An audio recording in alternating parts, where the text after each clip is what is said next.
Meron tayo ditong bulb. LED bulb, high power lamp. Energy saving 90%. Okay. Anong wattage niya? Wala. Ito. Okay. Made in China. Buksan natin. Ayun. 5 volts. 5 watts? Oh? Talaga? Ang kulay niya ay green.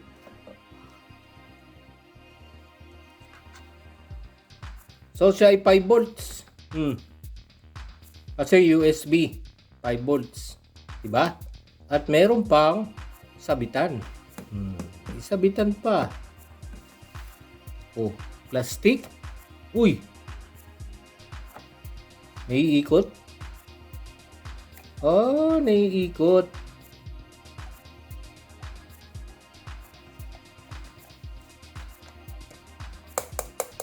Plastic. 5 volts. Ano siya? 5 watts? Paano natin pailawin ito? Kung siya ay 5 volts, ay kaya ng power bank yan. Di ba? Power bank. Romus. 5 volts yan. Di ba? USB. 5 volts. Oh. Aba. Ayun. 5 volts. Kayang-kaya ng power bank. Kabila. Malakas.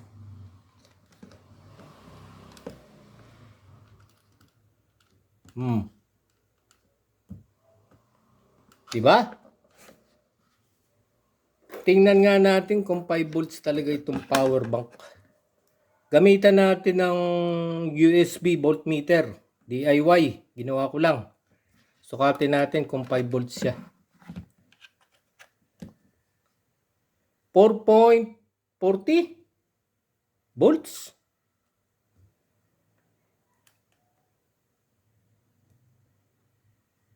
Oh. Nag-o-oscillate pa yung power bank. Bukan naman natin ito. USB doctor. Ginawa ko lang. DIY.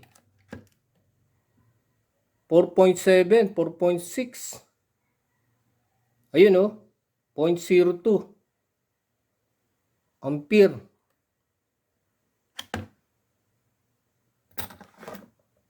Meron pa tayong isa, QSC. Ayun 4.92. Medyo accurate siya. USB detector. Nag-o-auto siya.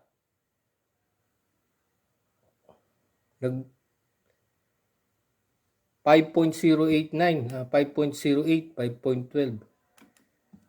Bukan natin kung anong kuryente niya. Kung siya ay 5 volts. Ayun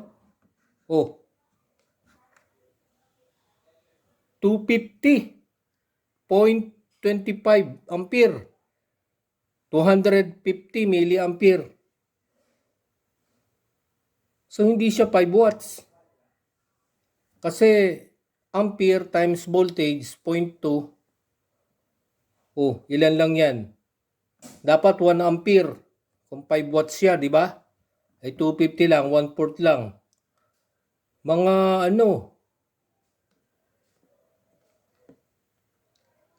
2 watts lang yata ito 1 watt. Di ba? 1/4 lang ng 1.95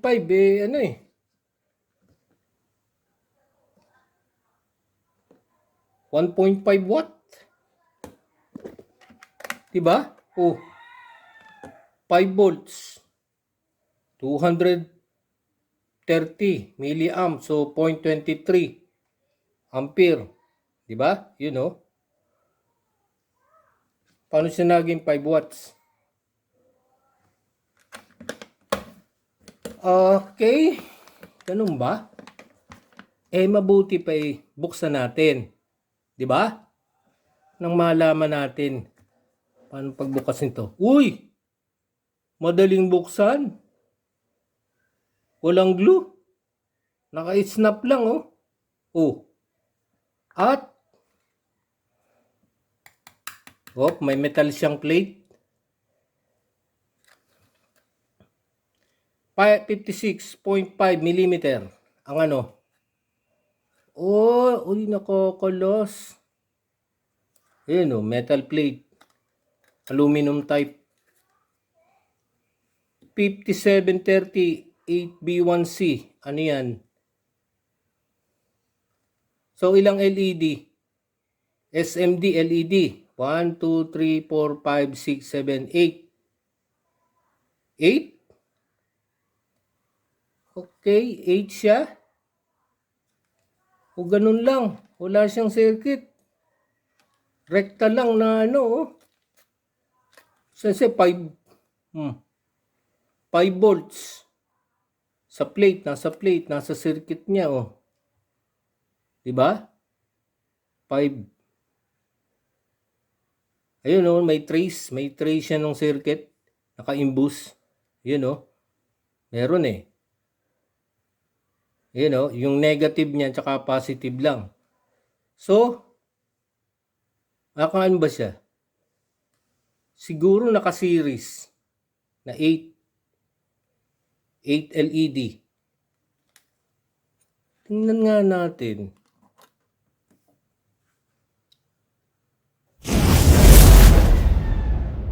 Okay, tingnan natin kung anong configuration niya.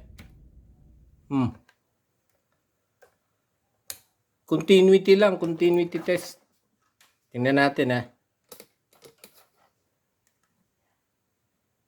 Positive, may positive na siya eh. Positive sa positive, negative. Ayun.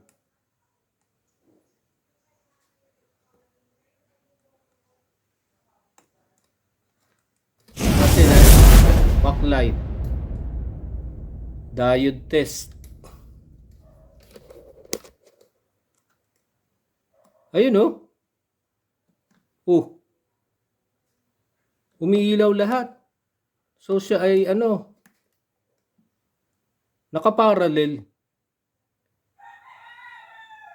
Isa yung connection ng positive at negative ng LED. Ayun oh. Parallel. Kasi, tingnan natin ha. Yung positive ng LED, positive ng supply, iisa. Lahat ng positive, isang yung negative. Oops. Uy, ano yun? Ano nangyari? Oy! Umikot na. Ayun oh.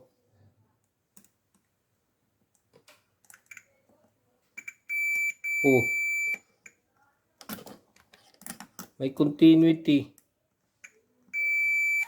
So siya ay parallel. Yung LED parallel.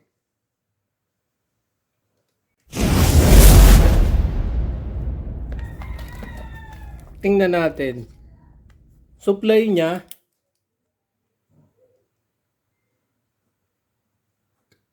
syempre DC na yan, kaya equivalent to a battery. 5 volts. Di ba?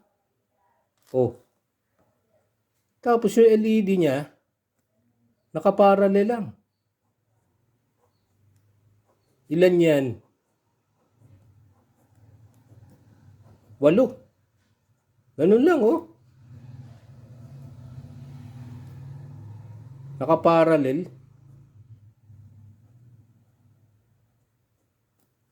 Yung negative lahat connected sa iisa. Positive lahat connected sa iisa. So, nakaparallel siya. 1, 2, 3, 4, 5, 6, 7, 8. Ganyan. Wala na yan. 2,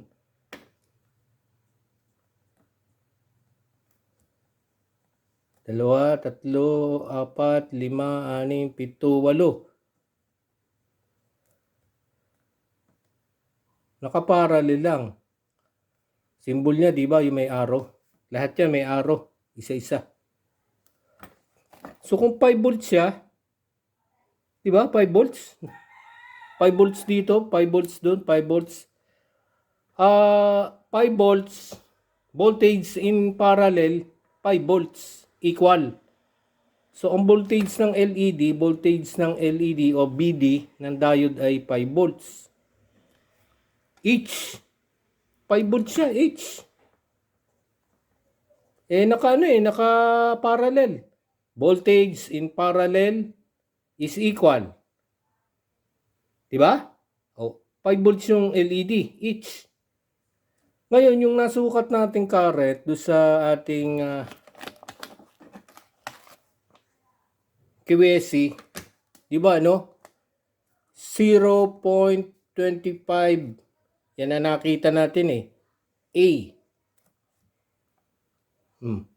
Equivalent to 250 milliampere. Diba? May 0 pa dyan. No? 0.250 A. Tama, diba? 250 milliampere.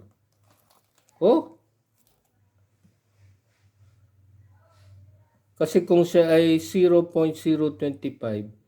25 milliampere lang yun. Kung 0.25, 250 milliampere.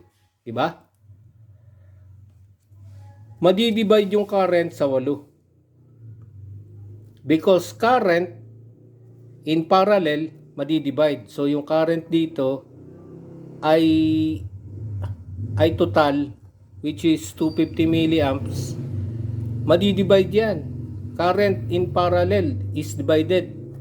Is going to be divided, you know.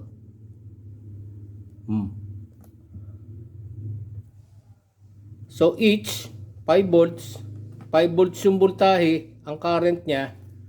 So kung yan ay current total is equal to 2.25 ampere divided by 8. Ilan yun? Okay, ito na sagot. So, isang LED, D1, o dito tayo sa D1, voltage niya, 5 volts. Current niya ay total 0.25 ampere divided by 8. Kasi 8 branch. Current in parallel is divided. Ang sagot niya ay 0.03 amps. Di ba?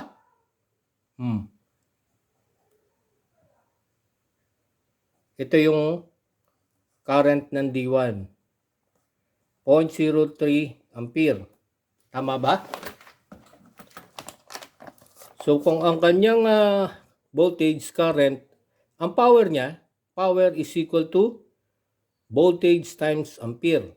Voltage niya 5 volts times 0.03 ampere. Ilan yan? So, ang wattage ng isang LED ay